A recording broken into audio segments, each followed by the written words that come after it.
సర్వశక్తి గల దేవుడు ప్రభువైన యేసుక్రీస్తు నామములో మీ అందరికి వందనాలు. 182వ రోజు సామెతల గ్రంథ ధ్యానంలో మనం ఉన్నాం. సామెతల 29వ అధ్యాయం 23వ వచనాన్ని మనం నిన్న మొన్న చూసాం. వినయము గర్వం గురించి.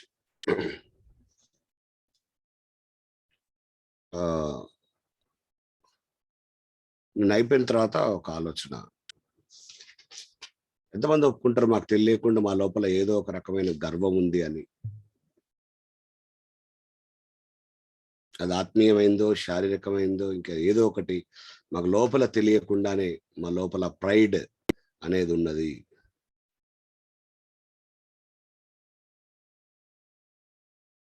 ఖచ్చితంగా ఉంటుంది. సిస్టర్ ఏమంటారు? చెప్పిన తర్వాత ఆలోచించావు, నిజంగా చిన్న చిన్న దానికి వస్తుంది బ్రదర్. 100లో 100 మందికి ఉంటుంది బ్రదర్. 100 మందికి కాదన్న, అందరికి ఉంటుంది. అదే 100లో 100 మందికి 100లో 100 మందికి ఉంటుంది. 100 మంది కంటే అందరికనే కదా దాని అర్థం. అదే ఖచ్చితంగా దాన్ని మనం జయించాలి. ఎందుకంటే ఆ మాట తర్వాత మళ్ళీ యాకోబు 4 ఎందుకో చదువుతున్నప్పుడు దేవుడు ఎదిరిస్తాడు. అది చాలా బాధాకరమైన విషయం. ఇక మనం తట్టుకోలేం. దేవుడు ఎదిరిస్తే అహంకారులను దేవుడు ఎదిరిస్తాడు. ఇంకా మనల్ని ఆదుకునేటోడు ఎవడు లేడు. ఇంకా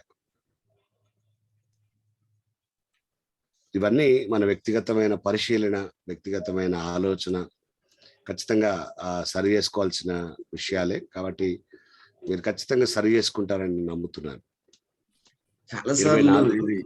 చాలా సార్లు మనం ఇలా అనుకుంటూనే అది మళ్ళా మైండ్ లో అది బ్యాక్ వెళ్ళిపోతా ఉన్నాయి.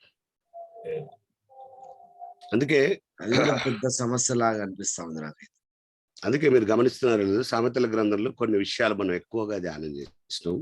అంటే మాటి రిపీట్ అవుతా ఉంది, రిపీట్ అయినాయి. ప్లస్ కొన్ని విషయాలు ఒక రోజంతా ఒక విషయం మీద ధ్యానించినవి చాలా ఉన్నాయి. మీ నోట్స్ ఒకవేళ మీరు నోట్స్ ఫేర్ గా చేసుకోగలిగితే కనుక ఏ విషయం ధ్యానించాం అంటే ఏ రోజు ఏ విషయం ఎక్కువసేపు ధ్యానించాం అదంతా ఒకసారి మళ్ళీ సపరేట్ లిస్ట్ వేసుకుంటే వాటి మీద వర్కౌట్ చేయాలి. చేసినప్పుడు దాన్ని జయించగలుగుతాం. మీరు గమనించగలిగితే కనుక ఏవైతే మనం మాట్లాడుకుంటున్నామో అవన్నీ మళ్ళీ ఎక్కడ రిలేట్ చేయాలంటే ఆత్మఫలములో ఉన్న 9టికి రిలేట్ చేయాలి. కనెక్ట్ అవుతాయి, ఆటోమేటిక్ కనెక్ట్ అవుతాయి. కాబట్టి ఈ ఏవైతే మనం ఇప్పుడు ఎగ్జాంపుల్ గా మనం గర్వము అనుకున్నాం, అది దేనికి రిలేట్ అవుతుంది? 9 ఫలంలో ఉన్న 9 భాగాల్లో దేనికి రిలేట్ అవుతుంది? దేనికి వ్యతిరేకం? సాత్వికానికి వ్యతిరేకం. సాత్వికానికి వ్యతిరేకం. మీరు ఒకవేళ చూడగలిగితే ఇప్పటివరకు మనము మీరు ఒకవేళ మీ నోట్స్ కనుక ఉంటే ఫెయిర్ గా ఇంచుమించు ఒక 28 నుంచి 30 విషయాలు ఒక రోజంతా ధ్యానం చేస్తాం మనం. ఒక 1 full day 1.5 hour 1 hour almost 45 minutes ఏవో ఒక్కొక్క విషయం నేర్చుకున్నవి 30 విషయాల కంటే ఎక్కువనే ఉంటాయి. 28 కంటే ఎక్కువ. నేను జస్ట్ క్యాజువల్ గా క్యాలిక్యులేట్ చేస్తే 28 కంటే ఎక్కువనే ఉన్నాయి. అవన్నీ ఆత్మఫలంలో ఉన్న 9 భాగాలలోనికి చూస్తే వాటికి వ్యతిరేకంగా ఉన్నాయి అవన్నీ. కాబట్టి కొంచెం మీరు వర్కౌట్ అంటే సమస్య ఏంటో చెప్పిన కాన్షియస్ గా ఉండకపోవడం. మనం అంటే ఏదో ఒక అపస్మారక స్థితిలో బ్రతికినట్టుగా బ్రతుకుతాం మనం అన్కాన్షియస్ లో. అంటే వెళ్ళిపోతూనే ఉంటుంది. గర్వం వస్తుంది, వచ్చిందని మనకు తెలుస్తుంది, లేదా తర్వాత అయినా తెలుస్తుంది. దాని విషయంలో పశ్చాత్తాపడం, సరి చేసుకోం, మళ్ళీ ముందుకు వెళ్ళిపోతాం, మళ్ళీ ఇంకొకటి, మళ్ళీ ముందుకు వెళ్ళిపోతాం, మళ్ళీ ఇంకొకటి, మళ్ళీ ముందుకు వెళ్ళిపోతాం. నాకు ఒక్కని కాదులే అందరికి అన్నట్లు కూడా అటువంటి సమయంలో కూడా అది హైడ్ అయిపోతా ఉంటాయి. అదొకటి అలవాటుగా మారిపోతే కూడా కష్టమవుతుంది. బ్రదర్ అన్నా, ఒకరోజు ఒక ఆత్మీయురాలతో మాట్లాడుతూ ఉన్నప్పుడు ఆ మంచి ప్రార్థనా పరురాలు కన్నీటి ఆత్మతో నింపబడి ఉంటది. ఎప్పుడు కూడా ప్రార్థనలో ఉంటది. బయటతో లోకంతో సంబంధం లేదు. ఒక రోజు నేను కూర్చొని మాట్లాడుతున్నప్పుడు ఎందుకో ఆ మాటలను బట్టేసి కొంత నాకు మైనస్ కనిపించేసి నువ్వు గర్వపడుతున్నావు కదా, అహంకారంతో ఉన్నదేమో అనిపిస్తుంది నీ మనసు, మరి ఇది తప్పు కదా అని చెప్పేసి అన్నప్పుడు, లేదు నేను గర్వపడట్లేదు, నేను అహంకారంగా ఉండట్లేదు అని చెప్పేసి ఏడిసింది. ఏడ్చేసి నన్ను అన్నావు కదా అని చెప్పేసి ఏడిసింది. ఏడిసిన తర్వాత నేను అన్నాను కదా, లేదమ్మా నీలో లోపం మగపడుతుంది, ఒకవేళ నేను చెప్పింది తప్పు అయితే హోలీ స్పిరిట్‌ని అడుగు, ఇది సత్యమా కాదని చెప్పేసి అన్న తర్వాత దేవుడి దగ్గర పెడితే దేవుడు అన్న మాట ఏంటంటే, ఎవరూ పరిపూర్ణులు కాదు అన్నాడు. ఒక మాట నేను ఇంకొకటి కూడా సరే అన్నకు గుర్తు చేసింది కాబట్టి నేను చెప్తాను. మేము చాలా తగ్గించుకుంటున్నాం అని గర్వంగా ఉండే వాళ్ళు ఉంటారు కొంతమంది, తెలుసా మీకు? వాళ్ళ గురించి తెలుసా మీకు? అంటే వాళ్ళు చాలా వినయంగా, ఎదుటోళ్ళ దగ్గర చాలా వినయంగా, చాలా తగ్గించుకున్నట్టుగా, చాలా దీనులుగా, చాలా దీనత్వం కలిగినట్టుగా ఉండి అంతరంగంలో మాత్రం భయంకరమైన గర్వం కలిగి ఉంటారు. అంటే మేము కాబట్టి తగ్గించుకున్నాం, అసలు నా స్థాయికి నేను తగ్గించుకోవద్దు కానీ తగ్గించుకున్నా అనే గర్వంతో ఉంటుంది వాళ్ళకు. అసలు నువ్వు ఆఫ్టర్ ఆల్ నా ముందల, కానీ నేను నీ దగ్గర తగ్గించుకున్నా అంటే లోపల నువ్వు ఆఫ్టర్ ఆల్ అని ఉంటది, కానీ నేను తగ్గించుకున్నా అనే భావన పైన ఉంటది. అది కూడా వేషధారణతో కూడిన గర్వం అది.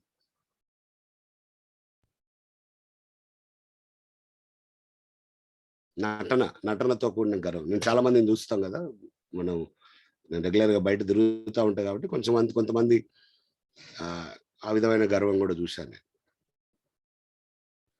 చాలా మంది మనము రియాలిటీలో బ్రతుకుతలేము. మ్యూట్లో ఉన్నారు సురేష్. ఊహాలోకంలో అంటున్నారు. ఊహాలోకం కంటే కూడా భ్రమలో బ్రతుకుతున్నాం. కాబట్టి ఏమి లేదండి, మళ్ళీ ఇదంతా అల్టిమేట్ గా ఏంటి ఇదంతా సమస్య అంటే, మళ్ళీ ఒక రోజు దేవుని దగ్గర నిలబడ్డప్పుడే సమస్య. అక్కడ దాకా ఏ సమస్య లేదు మనకు. ఇక్కడ ఎవడు అడగడు మనల్ని, ఎవరు వచ్చి మనల్ని పాయింట్అవుట్ చేయరు, మనం యాక్సెప్ట్ కూడా చేయవారని వచ్చి నువ్వు గర్వంగా ఉన్నావు కదా అంటే. ఇక పెద్దవాళ్ళను అంటే మనకంటే ఇప్పుడు ఎగ్జాంపుల్ గా నేనున్నా, నన్ను సురేష్ మీరు గర్వంగా ఉన్నారు కదా అనే ధైర్యం చేయడు, నేను పెద్దోని కాబట్టి నన్ను ఎవడు అడగడు కాబట్టి నేను కౌంట్లెస్ గా ఎట్లయినా బ్రతకొచ్చు. అదొక సమస్య.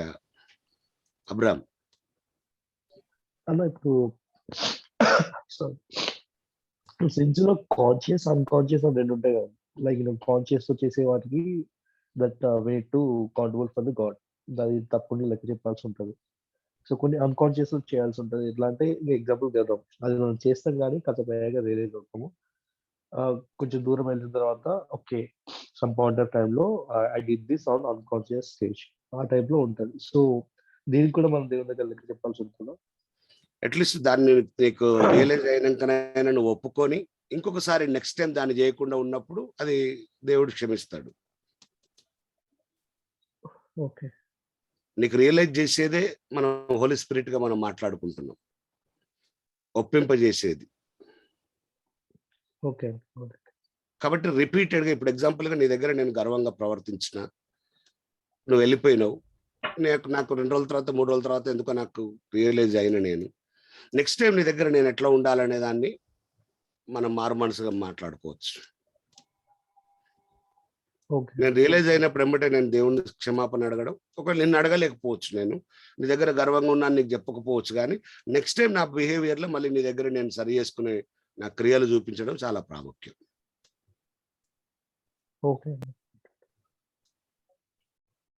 కేవలం గర్వం మాత్రమే కాదు, ఇక ప్రతిదీ కూడా అంతే. చాలా విషయాలు మనము అట్లా జరిగిపోతాయి, మనం కొన్నిసార్లు ఏం ప్లాన్ చేయము, తప్పులు పాపాలు అనేవి అట్లా జరిగిపోతాయి అంతే.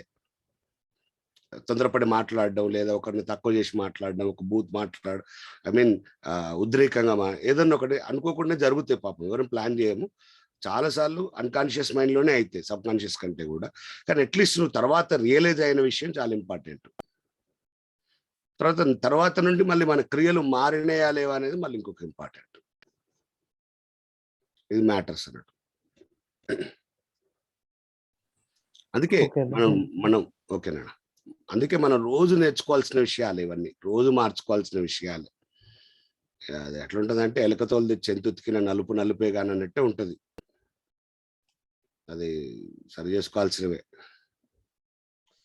అందుకోసమే పౌలు గారు ఫిలిప్పి సంఘంతో అన్నారు కదా, భయముతోను వణుకుతోను మీ సొంత రక్షణను కొనసాగించుడి. చాలా సార్లు క్రైస్తవ సమాజంలో పర్లేదు నేను క్రైస్తవుని అయినా చాలు అన్నట్లుగానే చాలా మంది బ్రతకడం గమనిస్తా ఉన్నాం. కానీ పౌలు గారు అయితే పలు సందర్భాలలో చెప్తా ఉన్నారు, బాబు జాగ్రత్త, బాబు జాగ్రత్త అని. 70% సంఘము గాని సావుకులు గాని పడిపోవటం ఇక్కడే ఉంది బ్రదర్. అవును, తగ్గించుకోలేకపోవడం అన్న, తగ్గించుకోలేకపోవడం, ఒక స్టెప్ వెనుకేయడానికి ఇష్టపడలేకపోవడం. ఒక అడుగు అవును సరే అయితే నేను ఒక అడుగు వెనుకకుంటా అనే దగ్గరే ఆటంకంగా మారిపోతున్నాం మనం. ఒక అడుగు వెనకకేస్తే పరిస్థితి వేరుంటదేమో. నేను ఎందుకే ఒక అడుగు వేయాలి వెనుక అనే దగ్గర ఓడిపోతున్నాం మనం. మళ్ళీ రోసము, ఎందుకంటే వాళ్ళు అన్నారు కదా, మనం మాట్లాడకపోతే 100 మాటలు వాళ్ళ మాట, ఒక మాట మనం మాట్లాడకపోతే బాగోదుగా. రోషన్ కూడా గర్వం నుంచి వచ్చేది కదా, ఎక్కువ సార్లు రోషన్ కూడా గర్వం నుంచి వచ్చేది. అదే ఆ ఒక్క మాట కూడా ఎందుకు మాట్లాడకూడదు నేను అనే ఫీలింగ్ తో ఉన్నది నీ సంఘము. ఖచ్చితంగా అన్న, అంటే ఈ విషయాలన్నీ మనం మాట్లాడుకుంటున్నప్పుడు కూడా ఈ సమస్య ఎవరికి ఉందని మనం వేరే వాళ్ళని వెతుకోవాల్సిన వాళ్ళం కాదు. కానీ ఈ సమస్య నాలోనే ఉంది, అందుకే దేవుడు నాతో మాట్లాడుతున్నాడని వ్యక్తిగతంగా నాతో సహా ఎవరికి వాళ్ళని సరి చేసుకోవడమే అన్న. నేను మళ్ళీ చెప్తున్నాను, దయచేసి మీరు వేరే వాళ్ళని వెతకకండి, వేరే వాళ్ళని తీర్పు తీర్చకండి. మేము మొన్ననే విన్నాం, నీలో గర్వం కనబడుతుంది, నీలో ఈ గర్వం కనబడుతుంది, ఆ గర్వం ఎదుటోళ్ళతో మాట్లాడడానికి కాదు. దయచేసి ఈ విషయాలన్నీ మనల్ని మనం సరి చేసుకోవడానికే తీసుకోండి. ఎందుకంటే ఇక్కడ నువ్వు విన్నావు కాబట్టి నీకు ఆ రియలైజేషన్ ఉండొచ్చు, కానీ వేరే వాళ్ళకు ఉండలేకపోవచ్చు. అనవసరంగా నువ్వు ఇబ్బంది పడడం తప్ప ఏముండదట.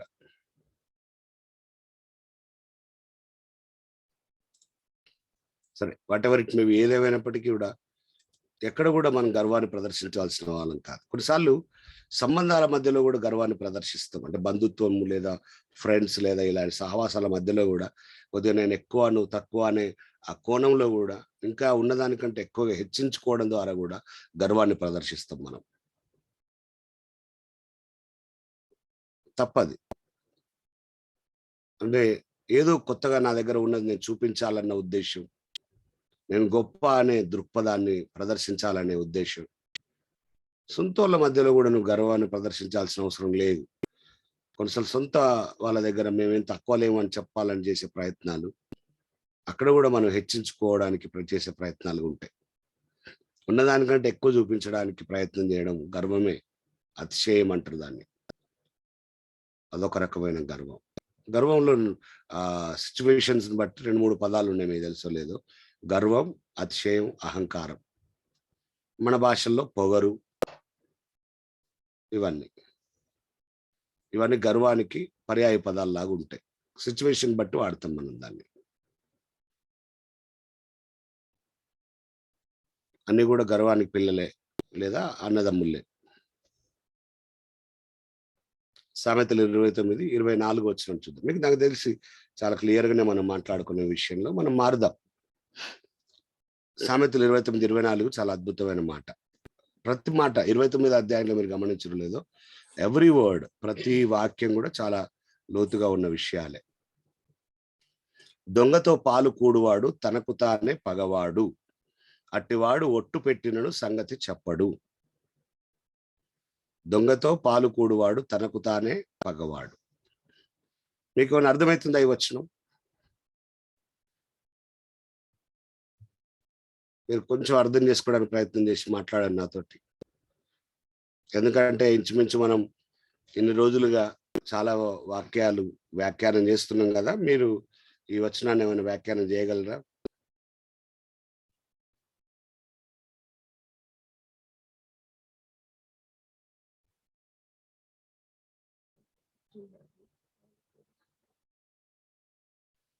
పాలుగూడు అంటే పార్ట్నర్,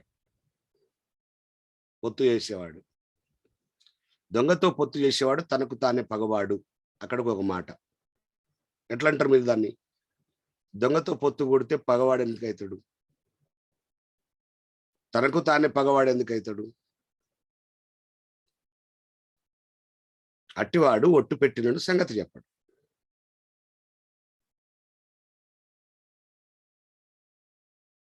దొంగతో పొత్తు కూడొచ్చా? కూడొద్దు. దొంగతో పొత్తు కూడితే ఏమవుతుంది? దొంగ అవుతాడు. దొంగ అవుతాడు. సింపుల్ కదా. మీరు పెద్ద మర్మం అన్నట్టు ఆలోచిస్తారు. దొంగతో పొత్తు కొడితే దొంగ అవుతాడు కదా. కాబట్టి వీడు దొంగ అయితే ఏమవుతాడు? దొంగలకు కొరింథీ మొదటి పత్రిక 6వ అధ్యాయం 10వ వచనం ఏం లేదు దొంగలకు? దేవుని రాజ్యం లేదు. దేవుని రాజ్యం లేదు దొంగలకు. ఏమనుకోకండి, ఒక మాట అడుగుతా నేను. మా జీవితంలో మేము ఎప్పుడు దొంగతనం చేయలేదు అన్నట్టు చేతులు ఎత్తండి.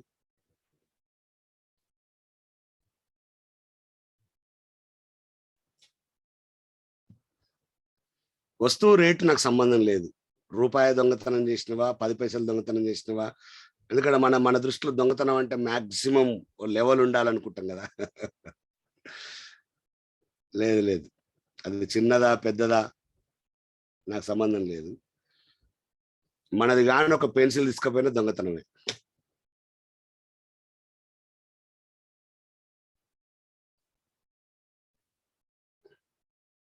ప్రశ్న సరైంది కాదా? సరైందే. అంటే ఎక్కడో ఒక దగ్గర, అంటే మీరు పనిచేసే దగ్గర 8 గంటలు పని చేయాలంటే 8 గంటలు పని చేయకపోవడం కూడా దొంగతనమే. బ్రదర్, అందరం ఆ స్థాయి నుంచి వచ్చిన వాళ్ళం ఏడకి. అన్నా వచ్చిన వాళ్ళమే కాదు, కొనసాగుతున్న వాళ్ళమే అనండి. దేవుని స్తోత్రం.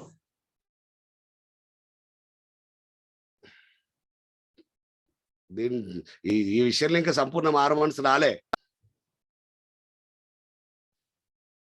బైబిల్ ప్రకారం దేవునికి ఇచ్చేది ఇవ్వకపోవడం దొంగతనమే. దేవునికి ఇవ్వాల్సిన సమయం దేవునికి ఇవ్వకపోవడం దొంగతనమే. తర్వాత భౌతికంగా మనం ఒక్క రూపాయి మోసం చేసిన దొంగతనమే. చాలా సార్లు దీన్ని కూడా మళ్ళీ మనం అన్కాన్షియస్ అనొచ్చు, సబ్ కాన్షియస్ అనొచ్చు. ఎట్లుంటదంటే పుణ్యానిక, ఇప్పుడు ఎగ్జాంపుల్గా ఇదివరకు కూడా మనం నేర్చుకున్నాం. కానీ 64 రూపాయలు బిల్లు అయితే వాడు 46 రూపాయలు ఇచ్చిండు 100 రూపాయలు ఇస్తే. అలాంటి పొరపాటు జరుగుతుంది, మీకు కూడా జరిగి ఉంటుంది చాలా సార్లు. 64 రూపాయలకి ఏం రావాలి? 36 రూపాయలు రావాలి మనకు. కానీ వాడు ఏం చేశాడు? 46 రూపాయలు ఇచ్చాడు. అంటే 10 రూపాయలు ఎక్స్ట్రా వచ్చినాయి. మనకుంది తెలివి, 36 వస్తుంది అనుకున్నాం. వాడు 46 చేతిలో పెట్టింది, టక్కున జోలు పెట్టుకున్నాం. ఎవరు పిలుస్తారు దాన్ని? దొంగతనం అనే పిలుస్తారు. నువ్వేమంటావు తెలుసా? ఈ ఒక్కసారి 10 ఎక్కువ ఇచ్చిండేమో, మా దగ్గర ఇట్లాంటి 10,000 తీసుకున్నాడు తెలుసా అంటాం మనం. దాని ముందు 10 ఎక్కువ ఏం కాదులే అంటాం. అబ్రాహం ఏమంటున్నావు తమ్ముడు? అదృష్టం అనుకుంటున్నాను. అదృష్టం అనుకుంటా. అవునా? ఓకే, అనుకుంటుంటే వచ్చుకుంటుందా. కానీ 10 మిగిలిన ఇయ్యాల పొద్దున్నే వండుకొని చూసినావు అనుకుంటారేమో కదా. ఇప్పుడు చెప్తలేం. కానీ ఇదివరకు నేను ఈ విషయాన్ని కూడా ఎక్కువ చెప్పుటోని. ఏంటిది? ఫోన్లు లేని కాలం, ఆఫీస్ ఫోన్లు వాడుకునేటోళ్ళు, అది దొంగతనమే. కొంతమంది అయితే ఎస్టీడీలు చేసేది, డైరెక్ట్ ఎస్టీడీలే చేస్తారు. అందుకే ఫోన్ లాక్లు వేసుకునేటోళ్ళు అప్పుడు, అయినా ఎస్టీడీలు చేసేది. ఎందుకంటే ఆ లాకుల నెంబర్లు కూడా దొంగలు పచ్చగడతారు. దొంగతనమే అది. బ్యాంక్ ఆయన ఇంటికి పోతే వాళ్ళ ఇంట్లో ఉన్న ప్రతి కుర్చీ మీద బ్యాంకు పేరు రాసింది. నేను ఆయన అడిగిన, మీరు ఏ డిపార్ట్మెంట్ లో పనిచేస్తారని. ఈ సేల్స్ డిపార్ట్మెంట్ లో చేస్తాడు ఆయన. ఏది కొన్నా ఒక్కటన్నా వాళ్ళ ఇంటికి రావాల్సిందే. ఈయన సంఘ పెద్ద, ఈయన మంచి విశ్వాసి, ఈయన దేవుని వాక్యం చెప్తున్నాడు, ఈయన దేవుని గురించి మాట్లాడుతున్నాడు. ఈయన ఎంత తెలివి కల్లోడు అంటే ఈయనకు నా పేరు కూడా జడపలే, అంత తెలివి కల్లోడు ఈయన. అంటే పేరు జడిపేసి పెట్టుకోమని కాదు నా ఉద్దేశం.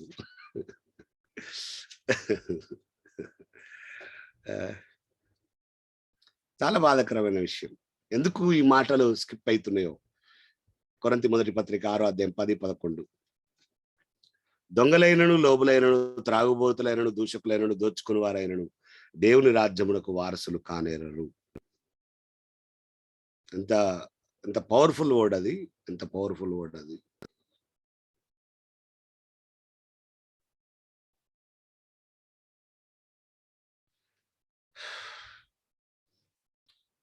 ఒకవేళ మీరు జకరియా ప్రవచనం ఇంకా కూడా మా జీవితాల్లో, అంటే కొత్త నిబంధనలో కూడా జకరియా ప్రవచనం అనేది ఉంటది అని కనుక మీరు నమ్మగలిగితే, జకరియా గ్రంథం 5వ అధ్యాయంలో ఒక అద్భుతమైన విషయం రాస్తాడు దీనికి రిలేటెడ్గా.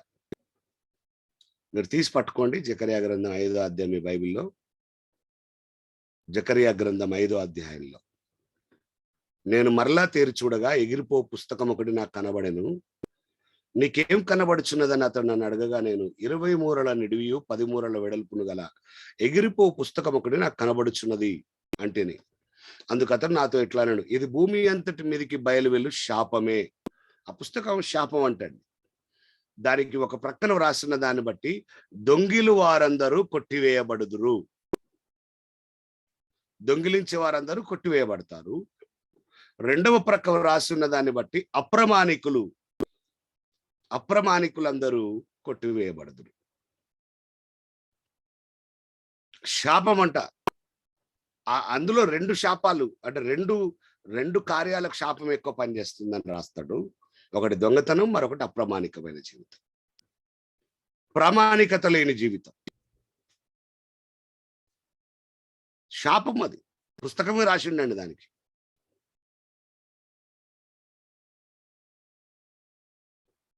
అక్కడ ఏం రాయబడ్డదంటే 4వ వచనంలో, నేనే దాన్ని బయలుదేరి చేయించున్నాను. అది దొంగల ఇండ్లలోను నా నామమును బట్టి అబద్ధ ప్రమాణం చేయి వారి ఇండ్లలోను ప్రవేశించి వారి ఇండ్లలో ఉండి వాటి దూలములను రాళ్ళను నాశనము చేయును అని రాశాడు.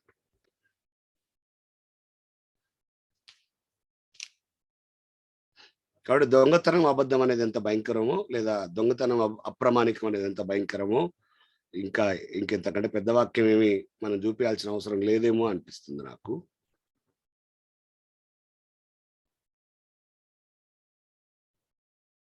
కాబట్టి కొంతమంది దొంగతో పొత్తు చేయడం అంటే ఏంటో తెలుసా? వాడిని సపోర్ట్ చేయడం కూడా పొత్తు చేయడంతో సమానం. నువ్వు తీసుకోకపోవచ్చు, నేనేం చేసినా తెలుసా, వాడు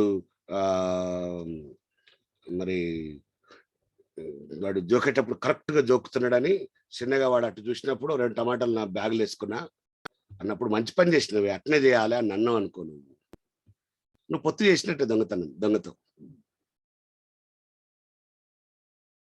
నువ్వు అక్కడ లేవు, నా 2 టమాటాలు తీస్తే నువ్వు 1 టమాటా తీసే వేయలే బ్యాగులో. కానీ నువ్వు ఆ మాటలు సపోర్ట్ చేసినా పొత్తు చేసినట్టే. చాలాసార్లు దొంగలకు ఫుల్ సపోర్ట్ చేస్తాం మనం. పొరపాటున వాడు అట్లెట్లా చేస్తావు, నువ్వు దేవుని బిడ్డవు కాదా, ఏంది 2 టమాటాల కొరకు కక్కుర్తా, వాడిని అడిగేది ఉంటుంది ఖచ్చితంగా, ఇదేనా నువ్వు నేర్చుకుంది అని అడగలిగితే ఎంత బాగుంటుంది. ఎందుకు అనాలన్నా, మనకెందుకు వచ్చింది, మనం ఎందుకు చెడు కావాలి, వాడు మారితే మారింది లేకుట్లేదు అన్నావు అనుకో, నువ్వు పొత్తు చేసినట్టే, సపోర్ట్ చేసినట్టే. సరైంది కాంది సరైంది కాదని చెప్పగలిగినప్పుడు నువ్వు దేవుని బిడ్డగా ప్రూవ్ అయినట్టు.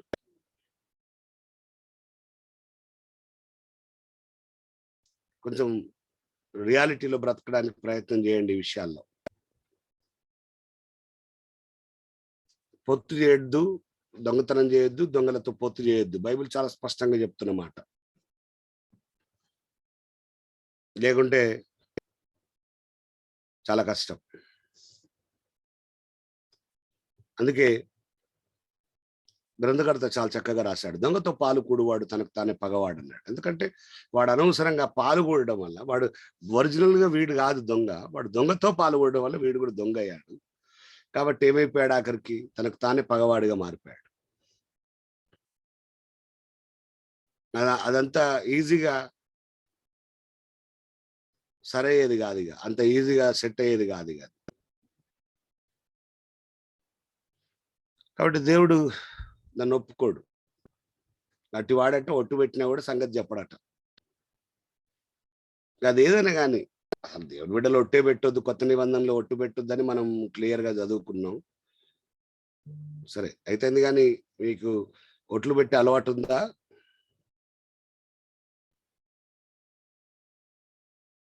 అమ్మ తోడు నాన్న తోడు అంటారు కదా మనోళ్ళు. ఆ తోడు ఈ తోడు, ప్రామిస్, గాడ్ ప్రామిస్ పెట్టొచ్చు అంటారా?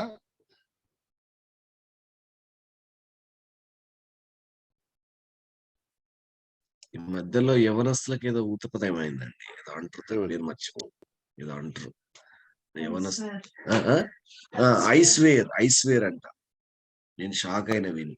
అది ఇట్లా పట్టుకొని కాదు, కరెక్ట్. మన పిల్లలు ఎవరైనా ఉన్నారా ఇక్కడ పట్టుకొని ఐస్వేర్ అంటారు. ఐస్వేర్ లేరు, మేడం లేరు. ఒరిజినల్ గా ఐస్వేర్ అంటే తెలుగులో నేను నిజమే చెప్తున్నాను అని అర్థం ఇస్తుంది, కానీ ఇండైరెక్ట్ గా నేను ఒట్టు పెడుతున్నాను అనేది. ఒరిజినల్ గా కోర్టులో చేపిస్తారు దాన్ని. ఇప్పుడు అంటే లెవెల్ పెరిగింది అన్నట్టు, కోర్టులోకి వెళ్ళిపోయారు ఇలా. మనం చిన్నగా ఉన్నప్పుడు ఆ పదాలు ఏం లేవు. అంత అంత పదాలు ఎక్కడే మనకు. అమ్మతోడు రా, నాతోడు రా, అమ్మతోడు రా అని అనేది మనం. ఇక ఐస్వేర్ దాకా ఎక్కడిది మన భాష. ఇప్పుడు కొంచెం పొలైట్ లాంగ్వేజ్ అయిపోయింది కదా. లాంగ్వేజ్ చాలా మారిపోతుంది. దాని గురించి మత్తయి సువార్తలో క్రొత్త నిబంధన స్టాండర్డ్ లో యేసుప్రభువు వారు చాలా అద్భుతంగా చెప్పాడు. 34 వచనంలో, మాథ్యూ 5:34, మత్తయి 5:34, నేను మీతో చెప్పున్నదేమనగా ఎంత మాత్రము ఒట్టు పెట్టుకొనవద్దు. క్లియర్ గా చెప్పాడు. ఆకాశము తోడు అనవద్దు, ఎందుకు? అది దేవుని సింహాసనం. భూమి తోడు అనవద్దు, అది ఆయన పాదపీఠం. యెరూషలేము తోడు అనవద్దు, అది మహారాజు పట్టణం. నీ తలతోడు అనవద్దు, తొలతోడని ఒట్టు పెట్టుకోవద్దు. నీ ఒక వెంట్రుకనైనను తెలుపుగాని నలుపుగాని చేయలేవు. ఇక్కడ చాలా క్లారిటీగా చెప్పాడు. ఎవరి మీద పెట్టొద్దు, నీ మీద కూడా పెట్టుకోవద్దు. ఎవరి మీద పెట్టడానికి నీకు అధికారం లేదు, నీ మీద నువ్వు ఒట్టు పెట్టుకోవడానికి కూడా నీకు అధికారం లేదు. నీ మాట అవునంటే అవునని, కాదంటే కాదని ఉండాలి. వీటికి మించినది దుష్టు నుండి పెట్టినదే అన్నాడు. చాలా మంది క్రైస్తవుల దగ్గర కూడా నేను విన్నా, అరే నువ్వు అది చేయలేదా, బైబిల్ పట్టుకొని చెప్పు అనేటోళ్ళు. నేను బైబిల్ పట్టుకొని చెప్పు అనేటోళ్ళని, బైబిల్ మీద ప్రమాణం చేయి అనేటోళ్ళని విన్నా నేను. అన్నిలలో ఉండే సాంప్రదాయం, గుళ్ళో పోయి దీపం పెట్టరా, ఆర్పేసిరా పెట్టరా అనేది చేస్తారు కదా. దాన్ని క్యాథలిక్ చర్చిలో కూడా చూసిన, అరే ఒత్తు ముట్టించిన అప్పు చర్చిలో పోయి. అది పరిస్థితి. నేను చిన్నప్పుడు ఇంకొక పదం విన్నా, తడి బట్టలతో పోవడం అంట. అది పూర్తిగా అది హిందువుల సాంప్రదాయమే కదా. వేడి వాళ్ళు తడిబట్టలు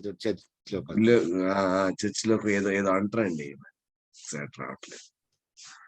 అంటే దాదాపు జస్ట్ హిందూ కల్చర్ మొత్తం కాపీ పేస్ట్ అయింది. గుడి చుట్టూ తిరుగుడు అంటారు. సింపుల్, అవునంటే అవును, కాదంటే కాదు. ఇంకా చాలా ఉన్నాయి లేండి, అది దీనికి పర్యాయంగా చాలా విషయాలు ఉన్నాయి.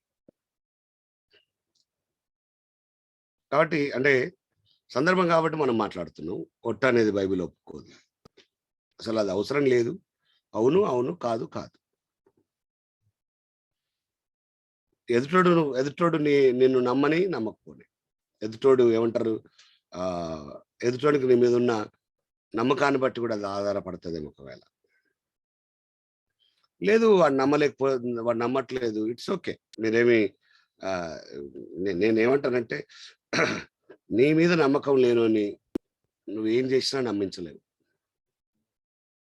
అంత ఈజీ కాదు. కాలం పనిచేస్తుంది మళ్ళీ తప్ప నువ్వేమి చేయలేవు. మీరు ఒక గంటలో వాడిని నమ్మించాలని ప్రయత్నం చేయకండి. నమ్మనోడు నమ్మడు అంతే. నువ్వు 100 ఒట్లు పెట్టు, వాడు నమ్మడు. కాలము, నీ క్రియలు, ఆ పనిని కంప్లీట్ చేస్తాయి. కాబట్టి రెండు పాఠాలు ఇక్కడ నేర్చుకోండి. దొంగతో పాలుగూడొద్దు అంటే దొంగతనం చేయొద్దు. రెండోది ఒట్టు పెట్టే స్వభావాన్ని కలిగి ఉండొద్దు. కలిసి మీకు ఎవరికి లేకుండొచ్చు, ఉన్నా కూడా దాన్ని తీసేయండి. ఆ పదాన్ని మీరు వాడకండి. మళ్ళీ సామెతలు 29:25 మళ్ళీ చాలా పెద్ద మాట, చాలా పెద్ద దీన్ని ఇంకా అట్టివాడు ఒట్టు పెట్టినను సంగతి చెప్పడు. దాన్ని అబద్ధమే కదా ఇవన్నీ ఏంటంటే ఇక గర్భవతి అయినాక పిల్లలు పుట్టినట్టే. దొంగతనం వస్తుంది, దొంగతనంలో నుంచి అబద్ధం వస్తుంది, లేదా మోసం వస్తుంది.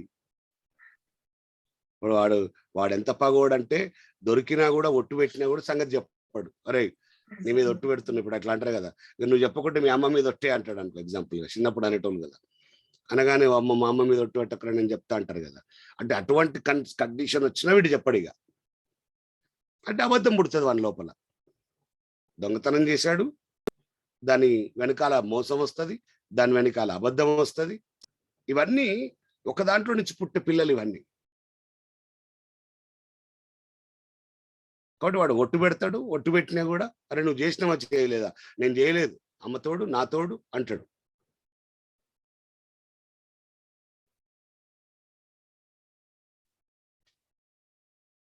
అది మోసం, అది అబద్ధం.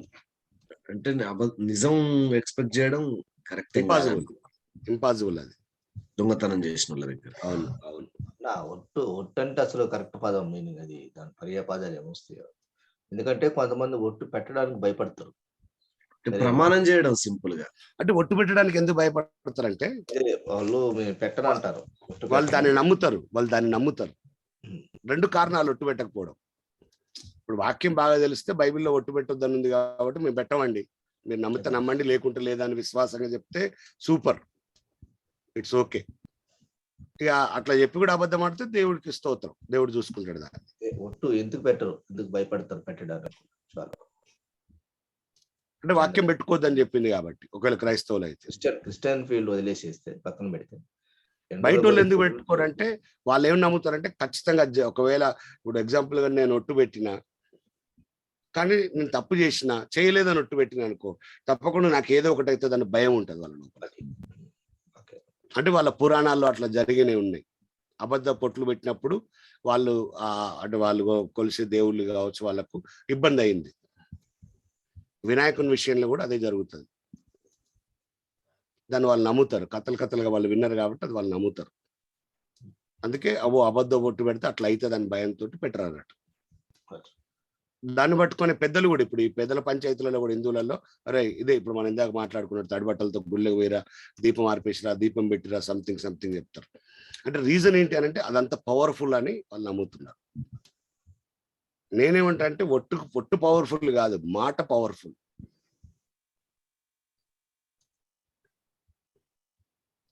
అప్పుడు నువ్వు చేయలేదనే అబద్ధం ఖచ్చితంగా నీ మీద ప్రతీకారం తెచ్చే అవకాశం ఉంటుంది కదా. దానికి మనం అంటే మనుషులను భయపెట్టడానికి పెట్టిన ఒక ఉద్దేశం. కానీ సరే, ప్రభు అయితే ఖచ్చితంగా నీకు అధికారమే లేదు దేని మీద ఒట్టు పెట్టడానికి అని క్లియర్గా చెప్పాడు.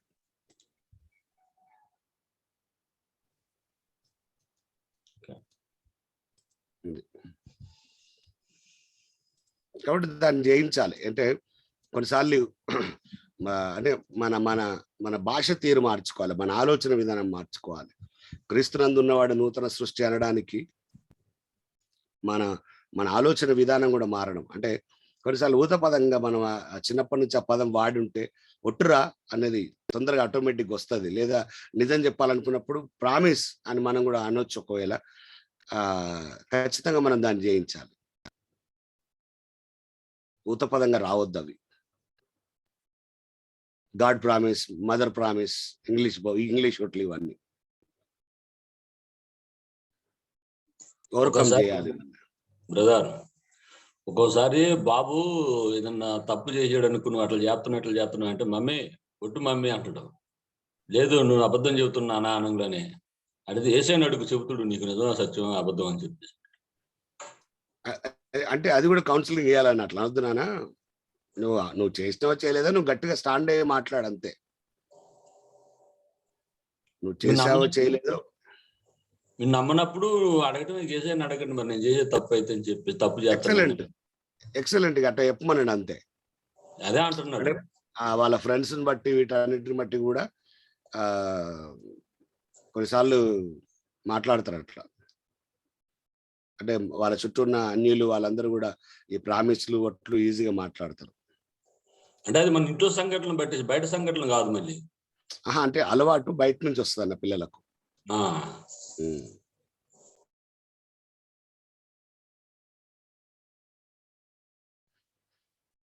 కాబట్టి పొత్తు దొంగలతోటి చేస్తూ దాన్ని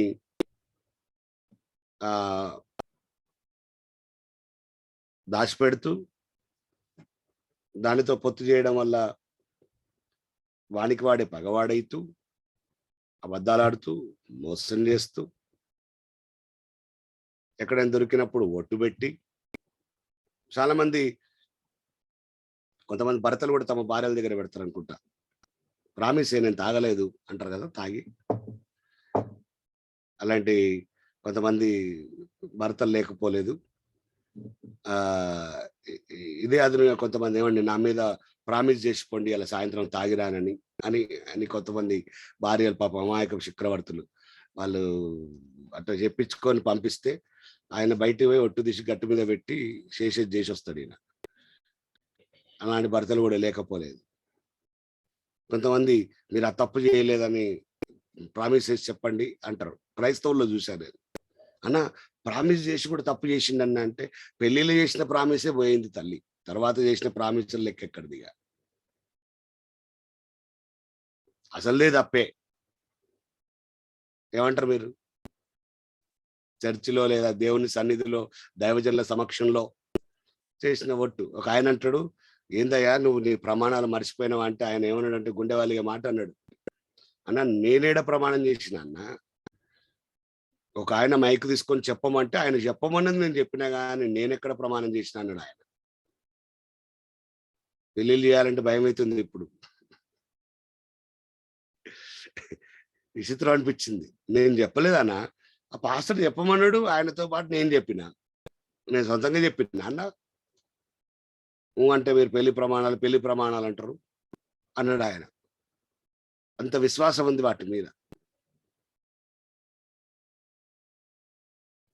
కాబట్టి ఇవన్నీ కూడా మనం ఆలోచించాల్సిన విషయాలు. వాడినే చదవమని సరిపోయింది అన్న.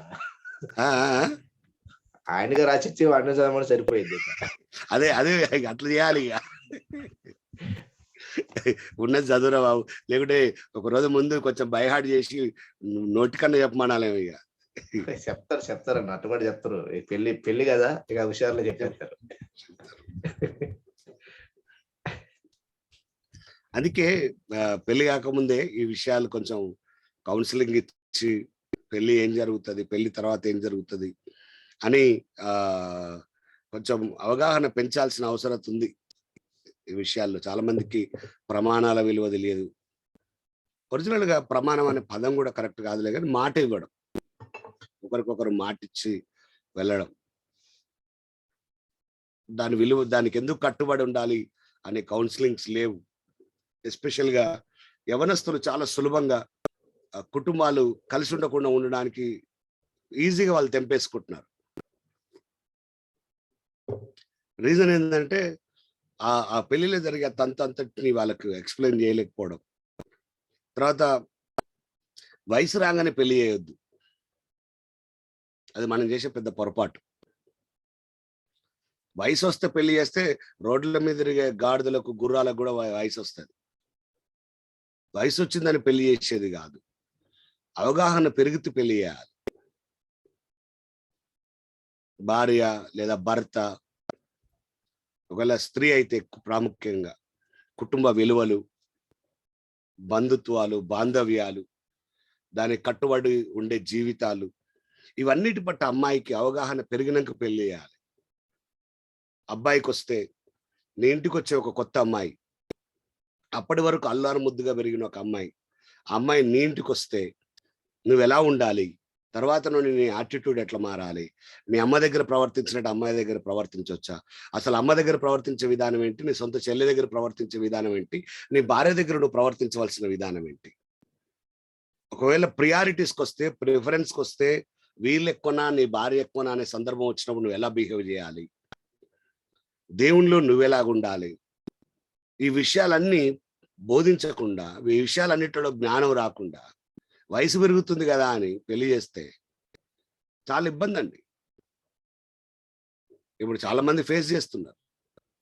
క్రైస్తవులు, దేవుని నమ్ముకున్న వాళ్ళు కూడా చాలా సులభంగా విడాకులు ఇచ్చేస్తాం, విడాకులు తీసుకుంటాం అంటున్నారు. రీసెంట్ గా నేను ఒక 2 రోజుల క్రితం ఒక ఫ్యామిలీ, నాకు తెలిసిన ఒక ఫ్యామిలీ, వాళ్ళ అమ్మ ఫోన్ చేసి చెప్తుంది, బ్రదర్ మీ దండం పెడతాను, కాలు మొక్కుతా, నా బిడ్డతో మాట్లాడండి, ఉండనంటుంది. 2 నెలలు అయిందండి పెళ్ళై. 2 నెలలకు ఆ అమ్మాయికి ఏమర్థమైంది, 2 నెలలకు ఏం జరిగింది, 2 నెలల్లో 20-25 రోజులు వాళ్ళ అమ్మగారింటికానే ఉంది అమ్మాయి. నేను అక్కడ అడ్జస్ట్ కాలేను అమ్మ, నేను అక్కడ ఏమంటారు మన నాకు అది సెట్ అయ్యే కుటుంబం కాదు. మరి మీ ఆయన ఎట్లుంటున్నట్టే, మా ఆయన పర్వాలేదు కానీ సెట్ కాదు, ఆయన వాళ్ళని విడిచిపెట్టి రాడు, అది నాకు సెట్ కాదు. 2 నెలలకే 2 నెలలకి అమ్మ ఏం డిసైడ్ అయిందంటే సెట్ కాదు నాకు, అది నాకు అన్న నాకు మ్యాచ్ అయ్యే ఫ్యామిలీ కాదు. జస్ట్ క్యాజువల్ గా మాట్లాడదామని అమ్మాయికి నేను ఫోన్ చేస్తే అమ్మాయి అంటది నాకు మ్యాచ్ కాదండి ఆ ఫ్యామిలీ. ఎట్లా తెలిసిపోయింది 2 నెలలకు నీకు మ్యాచ్ అవుతుందా కాదా అని? అంటే స్టోరీలు చెప్తారు, అన్న మొత్తం చూడాలంటే ఒక మెతుకు చూస్తే తెలియదా అంటుంది అమ్మాయి. అమ్మ ఒక మెతుకు చూస్తే తెలిసేది నువ్వు కుక్కర్లో ఉండే తిండి, జీవితం అనేది ప్రతిరోజు తెలుసుకోవాల్సింది. ఎంత కన్విన్స్ చేసినా చాలా కష్టం. కొన్ని విషయాలు చాలా స్పష్టంగా చెప్పాలి. అందుకే నేను ఈ విషయంలో గవర్నమెంట్ని అప్రిషియేట్ చేస్తున్నాను. 21 సంవత్సరాలకు అమ్మాయికి పెళ్లి చేయాలని, అది మంచిది. అట్లని 21 సంవత్సరానికి జ్ఞానం వస్తుందని నేనేం అంటలేను. మళ్ళీ ఖచ్చితంగా దీని మీద అవేర్నెస్ కావాలి. సేవకులు బోధించండి.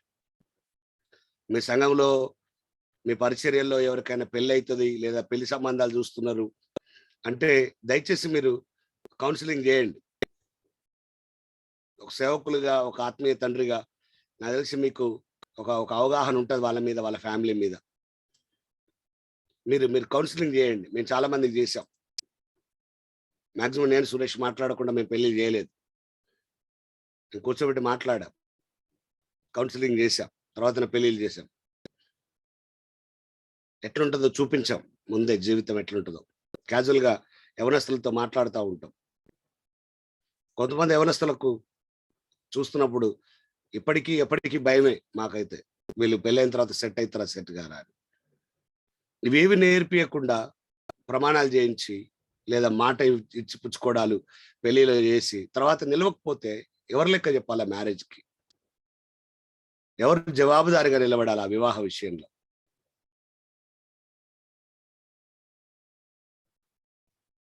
కాబట్టి ప్రమాణాన్ని నిలబెట్టుకోలేని వారు, అప్రమాణికులందరూ కొట్టివేయబడుదురు. ఇందాక జకరియా 5లో మనం చదివాము అట.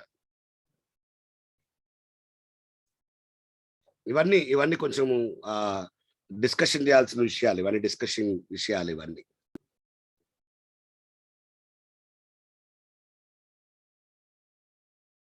కాబట్టి ఇది చాలా మనం ఒట్టిగా చదివితే 24 వచ్చిన చాలా సింపుల్ కానీ ఒరిజినల్ 24 వచ్చిన చాలా లోతైన మర్మంతో కూడిన మాట. సామెతలు 29-24 మన జీవితాల్లో ఎక్కడో ఒక చోట తారసపడే విషయమే. కొంచెం జాగ్రత్తగా ఉండండి. చిన్న విషయమైనా పెద్ద విషయమైనా, దొంగతనమే, మోసమే, అబద్ధమే.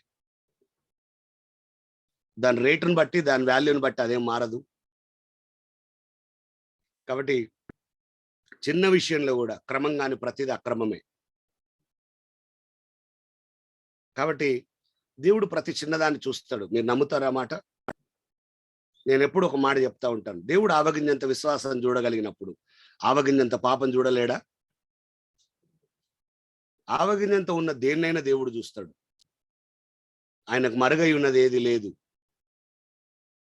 మార్క్స్ వార్త 4వ అధ్యాయంలో మనం ఆ మాట చాలా క్లియర్గా చూసాం. ఖచ్చితంగా దీన్ని సీరియస్గా తీసుకోవాల్సిన మాటే. ఒకవేళ సీరియస్గా తీసుకోకుండా అక్కడ ఇబ్బంది పడతాం. మార్క్స్ వార్త 4వ అధ్యాయం 22వ వచనం, రహస్యమైనది ఏదియు తేటపరచబడకపోదు, బయలుపరచబడుటకే గాని ఏదియు మరుగు చేయబడలేదు. వినుటకు చెవులెవనికైనను ఉండిన ఎడల వాడు వినుడు గాక అనెను. రహస్యమైనది ఏదియు, రహస్యమేదైనను తేటపరచబడకపోదు. మనుషులకు అది రహస్యం, మనుషులకు అది కనబడకుండా ఉంటుందేమో, కానీ దేవునికి స్పష్టంగా కనబడుతుంది. అది తేటపరచబడకపోదు, తేటపరచబడకపోదు. ఎంత క్లారిటీ ఉంది మాట, తేటపరచబడకపోదు. బయలుపరచబట్టుకే గాని ఏది మరుగు చేయబడలేదు. God knows everything. దేవునికి సమస్తం తెలుసు. దేవుడు సమస్తాన్ని గమనిస్తున్నాడు. కాబట్టి ఎక్కడ కూడా అంటే కొన్నిసార్లు మనం ఆదమర్చి ఉంటామేమో, దేవుడికి ఏం తెలియదులే అని, దేవుడేం గుర్తించర్లే అని. ఇటు విషయాలు మరల పరిశుద్ధాత్ముడు మనతో మాట్లాడుతుండగా ఖచ్చితంగా సరి చేసుకోవాల్సిందేనండి, ఖచ్చితంగా సరి చేసుకోవాల్సిందే. దేవుడు అటు వాటిని అసహించుకుంటాడు అన్నట్టుగా మాట్లాడుతున్న మాటలు మనకి ఇక్కడ కనబడుతున్నాయి. దేవుడు ఏమాత్రం దాన్ని ఇష్టపడడు అన్నట్టే కదా మనం ఇక్కడ చూస్తున్నాం, స్పష్టంగా కనబడుతుంది. ఈ మాట తెలియకుండానే ఏమంటుందంటే తనకు తానే పగవాడు అంటుంది. అంటే ఇండైరెక్ట్ గా తను తాను నాశనం చేసుకుంటున్నాడు అంటుంది. ఇక్కడ చాలా ఉన్నాయి, తమకు తాము హాని చేసుకునేవి చాలా ఉన్నాయి. ఒకవేళ మీరు అంగీకరించగలిగితే సామెతలు 6వ అధ్యాయం 32వ వచనంలో ఒక 2-3 చెప్తా చూడండి. ఇక ఎట్లా ఈ వచనం దగ్గర అయిపోయేటటువంటి టైం. జారత్వం జరిగించేవాడు కేవలం బుద్ధిశూన్యుడు, ఆ కార్యం చేయవాడు స్వనాశనం కోరుకునేవాడే. అంటే తను తాను నాశనం చేసుకునేటోడే అంటున్నాడు కదూ.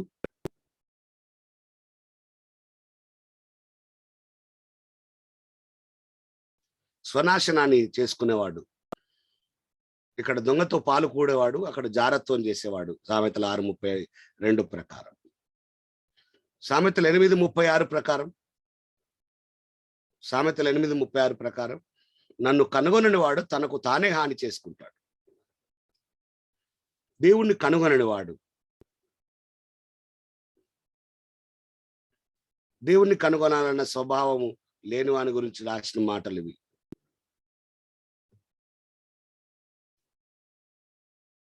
తర్వాత సామెతలు 15వ అధ్యాయంలో, సామెతలు 15వ అధ్యాయం 32వ వచనంలో, శిక్ష నొందనొల్లని వాడు మరొకడు, శిక్ష నొందనొల్లని వాడు తన ప్రాణమును తృణీకరించును, తనకు తానే హాని చేసుకుంటాడు.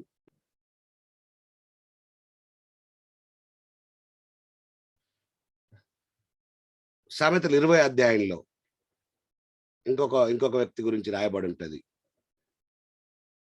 2వ వచనంలో, రాజు వలన భయము సింహగర్జన వంటిది, రాజునకు క్రోధం పుట్టించువాడు తనకు ప్రాణమోసం తెచ్చుకుందరు అని ఉంటది. రాజు కోపం వచ్చేటట్టు చేసిన వాడు, రాజుకు క్రోధం వచ్చేటట్టు చేసిన వాడు ప్రాణమోసం తెచ్చుకుంటాడు. ఈ మాటలు మీకు అర్థం కావాలి. అంటే చాలా విషయాల్లో తమకు తామే హాని తెచ్చుకుంటున్నారు, తమ మీదికి తామే తెచ్చుకుంటున్నారు. ఇప్పుడు నీకు సంబంధం లేదు, దేవుడు స్తోత్రం, ఉన్నంత వరకు తిను, లేనప్పుడు ఇబ్బంది పడు, దేవుడి మీద ఆనుకో. దొంగతో పాల్గొనడం ఏంటి? ఇంకొక ఆశ్చర్యమైన విషయం ఏంటంటే, క్రొత్త నిబంధన ప్రకారం యోహాను సువార్త 10వ అధ్యాయం 10వ వచనంలో దొంగ అంటే సాతానుగాడు. యోహాను 10:10లో దొంగ అంటే సాతానుగాడు, అపవాది. దొంగతనము, హత్యను, నాశనం చేయడానికి వచ్చును, మరి దేనికి రాడు. సైతాను గాని దొంగ అని పిలిచాడు క్రొత్త నిబంధనలో. అంటే నువ్వు దొంగతో పాల్గొనడం అంటే ఇంచుమించు సాధారణంతో పార్ట్నర్షిపే. అది పెద్ద హాని. అందుకే రెగ్యులర్ వాడే పదమైన ఒక పదం మళ్ళీ వాడాల్సిందే. ఎవరికి ఇష్టం వచ్చినట్టు వాళ్ళు జీవించేది కాదు క్రైస్తవ జీవితం. ఎప్పటికప్పుడు సరి చేసుకొని ఆయనకి ఇష్టమైనట్టుగా జీవించడమే నిజమైన క్రైస్తవ జీవితం. కొరింథీ 2వ పత్రిక 5వ అధ్యాయం 15వ వచనం దాని గురించే మాట్లాడింది. కొరింథీ 2వ పత్రిక 5వ అధ్యాయం 15వ వచనము దాని గురించే మాట్లాడింది. జీవించు వారు ఇక మీదట తమ కొరకు కాదు అని రాశాడు. కాబట్టి మీరు ఒప్పుకోగలిగితే బాప్తిస్మం పొందిన ప్రతి ఒక్కడు జీవించవలసింది తమ కొరకు కాదు, తమ నిమిత్తం మృతి పొంది తిరిగి లేచిన వాని కొరకే జీవించడానికి ఆయన అందరి కొరకు మృతి పొందనని నిశ్చయించుకునిచున్నాము. ఒకవేళ ఆయన నీ కొరకు చనిపోయాడని నువ్వు నమ్మితే నువ్వు ఆయన కొరకు బ్రతకాల్సిందే. ఇంకా నువ్వు ఆయన కొరకు బ్రతకడానికి ఆయన నీ కొరకు చనిపోయాడు. ఈ లాజిక్ నీకు అర్థమైతే మంచిది. అందరూ ఈ లోకంలో బ్రతకడానికి పుడితే ఈ లోకంలో ఆయన చావడానికి పుట్టాడు. ఇది చాలా మందికి అర్థం కావట్లేదు. యేసయ్య పుట్టిందే చచ్చాడు చావడానికి, అందుకే ఆయన చనిపోయాడు. ఆయన పుట్టుక ఆంతర్యమే చనిపోవట. ఎంత విచిత్రం, ప్రకృతి విరుద్ధం కదూ. పుట్టాలి పుట్టాలి పెరగాలి, చాలా చివరి వరకు బ్రతకాలని కోరుకుంటాం కదూ. కానీ ఆయన పుట్టింది, ఆయన పుట్టుక పరమార్థమే, ఆయన పుట్టుకలో ఆంతర్యమే మరణం. ఎందుకు ప్రభు అంటే నేను నీ కొరకు మరణించాను కదా, మరి మేమేం చేయాలి ప్రభు, మేము నీ కొరకు చావాలనా అంటే కాదు, మీరు నా కొరకు బ్రతకండి అంటుండే ఆయన. నా నిమిత్తం బ్రతకండి.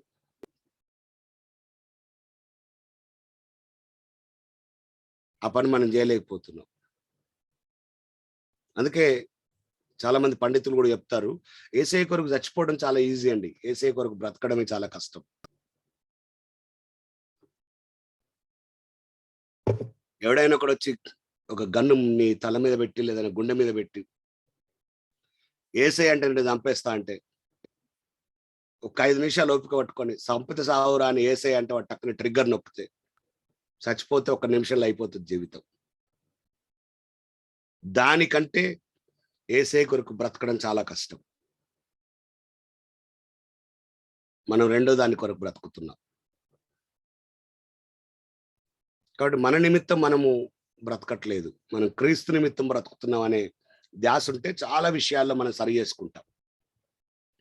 ఎంతసేపటికి నా నిమిత్తమే నా కొరకే అన్నట్టుగా బ్రతుకుతున్నాం కాబట్టి సరి చేసుకోగలిగిన విషయాల్లో కూడా సరి చేసుకోకుండా ఆదమర్చిపోతున్నాం. కాబట్టి కొంచెం ఆలోచించండి మీరు. మనందరూ తెలిసిన వాక్యాలే ఇవన్నీ. కొరింథీ 1వ పత్రిక 10:31. మీరు భోజనం చేసినను పానం చేసినను మీరేమి చేసినను సమస్తమును దేవుని మహిమ కొరకే చేయుడి. మన జీవితంలో ఎన్ని దేవుని మహిమ కొరకు చేస్తున్నామంటారు? నీ ఉద్యోగం దేవుని మహిమ కొరకే ఉందా? నీ వ్యాపారం దేవుని మహిమ కొరకే ఉందా? నీ కుటుంబ జీవితం దేవుని మహిమ కొరకే ఉందా? నేను అడుగుతాను, మీ పరిచర్య దేవుని మహిమ కొరకే ఉందా? మనం ఏమి చేసినాను దేవుని మహిమ కొరకే చేయాలని వాక్యం చెప్తుంది.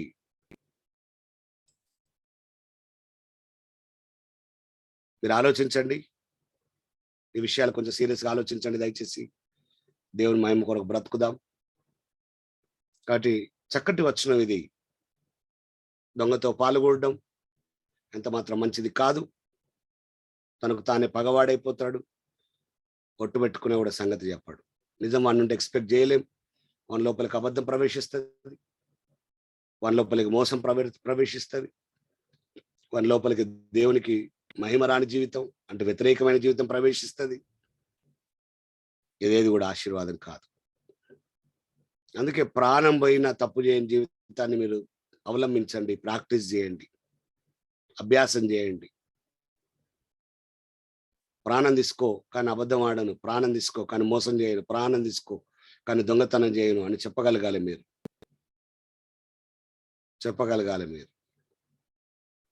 చాలాసార్లు మనం దొంగతనం చేయట్లేదు, ప్రైజ్ ద లార్డ్, కానీ దొంగలతో పాల్గొడుతున్నాం. అది పెద్ద పొరపాటు. బ్రదర్ మీరు లంచం తీసుకోవద్దు అని చెప్పలేకపోతున్నామేమో. వాడు మారడా రెండో విషయం.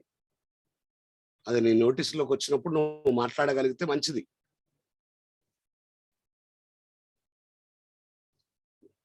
నేను ఆంధ్రాకి వెళ్ళినప్పుడు ఒక దైవజనుడు, పేర్లు అవసరం లేదులే కానీ, ఆ దైవజనుడు నన్ను ఏమంటారు రెవెన్యూ ఆఫీస్కి తీసుకెళ్ళాడు. మా విశ్వాసం ఉంటాడన్నా వెళ్దాం వస్తారా, ఇక్కడి దాకా వచ్చినాం కదా. వెళ్ళాం. ఆయన పెద్ద పోస్ట్ ఏం కాదు, పర్వాలేదు. కొద్దిసేపు మాట్లాడాం, బయటకు వచ్చాం. మేము బైక్ మీద వెళ్ళాం యాక్చువల్గా. ఆయన ఉండి అయ్యో అయ్యగారిని బైక్ మీద తీసుకొచ్చావా, వద్దు నేను వస్తున్నా కానీ బయటకు వచ్చాడు ఆయన. ఒక లగ్జరీ కార్ బయటకు తీశాడు. ఆ కార్లో నన్ను ఎక్కించుకున్నాడు. ఇంకొక అతను ఎవరికో ఈ బైక్ అప్పచెప్పి పాస్టర్ గారు కూడా నాతో పాటు ఈ కార్లో ఎక్కాడు. వెళ్తా ఉన్నప్పుడు నేను ఆయన నాకు పెద్ద పరిచయం లేదు కాబట్టి క్యాజువల్గా మాట్లాడి దిగాం. నేను ఈ పాస్టర్ గారిని అడిగాను, ఆయన స్వతహాగా ధనవంతులేనా అని అడిగాను. లేదన్నా, పూర్ ఫ్యామిలీ బ్యాక్గ్రౌండ్ అన్న. అవునా, సరే అయితే. ఎందుకన్నా అంటే లేదు ఆ కార్ అదంటే మీకు తెలియదు అన్న, రెవెన్యూ డిపార్ట్మెంట్ గురించి అన్నాడు ఆయన. Okay it's okay. మళ్ళీ ఆ వారంలో మళ్ళీ కలిసిండు ఆయన నాకు. నేను అక్కడ 4-5 రోజులు ఉన్నాను. మళ్ళీ కలిసిండు ఆయన నాకు. నేను ఆయనతో మళ్ళీ ఆయన వచ్చేదో మాట్లాడడానికి ప్రయత్నం చేస్తే నేను ఆయనతో మాట్లాడుతూ చెప్పాను, బ్రదర్ మీరు తిరిగే కారులో మీరు కూర్చొని ఒక మాట నాకు చెప్పగలరా అని అడిగాను. ఏంటి అన్నాడు ఆయన. ఇది నా కష్టార్జితంతో కొనుక్కున్నానని మీరు చెప్పగలరా, దీంట్లో ఏ అక్రమం మోసం లేని సొమ్మే అని మీరు చెప్పగలరా అని అడిగాను.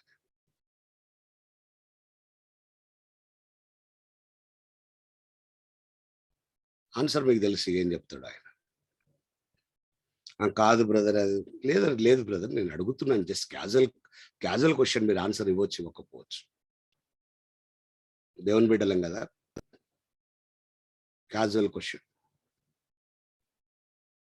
ఈ మాట మా అయ్యగారు కూడా ఎప్పుడు అడగలేదు బ్రదర్ అన్నాడు ఆయన. మీ అయ్యగారు అడగకుంటామే కానీ నేను అడగాలనిపించి అడుగుతున్నా బ్రదర్. తర్వాత సరే బ్రదర్ నేను మారడానికి ప్రార్థన చేయండి అన్నాడు. ప్రార్థన చేస్తే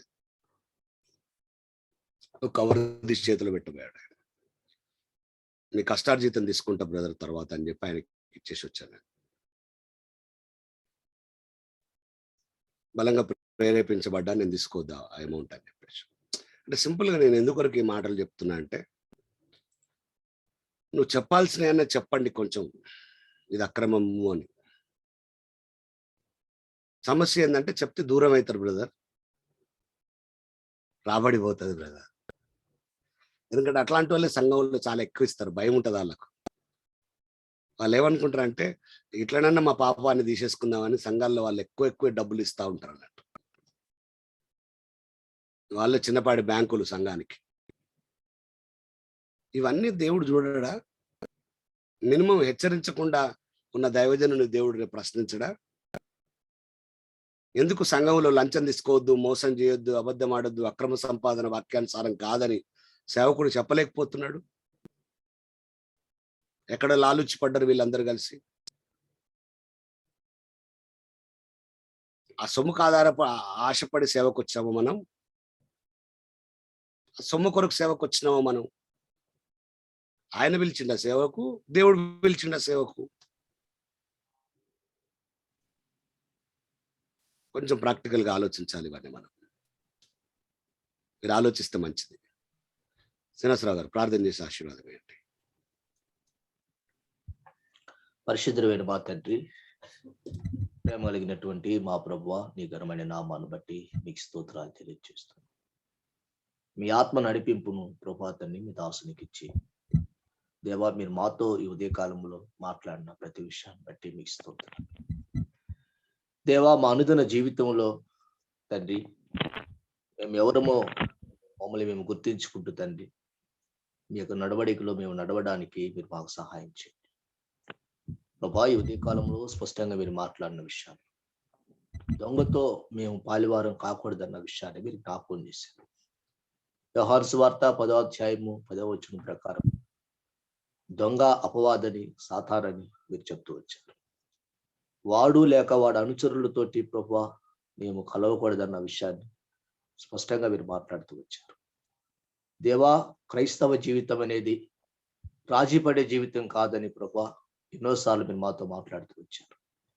మీరు రాజీ పడరు, రాజీ పడినటువంటి దేవుడు కాబట్టి మా జీవితాల్లో కూడా ప్రభువా మేము రాజీ పడకుండా సేవ కావచ్చు ప్రభా, లోకంలో ఉన్న విధానం, నడిచే విధానంలో కావచ్చు, ఎక్కడ కూడా ప్రభా మేము లోకముతో రాజీ పడకుండా, పాపంతో రాజీ పడకుండా మేము జాగ్రత్త చేసుకోవడానికి తగిన జ్ఞానము దయచి ఎప్పటికప్పుడు మీరు మాట్లాడుతూనే ఉన్నారు.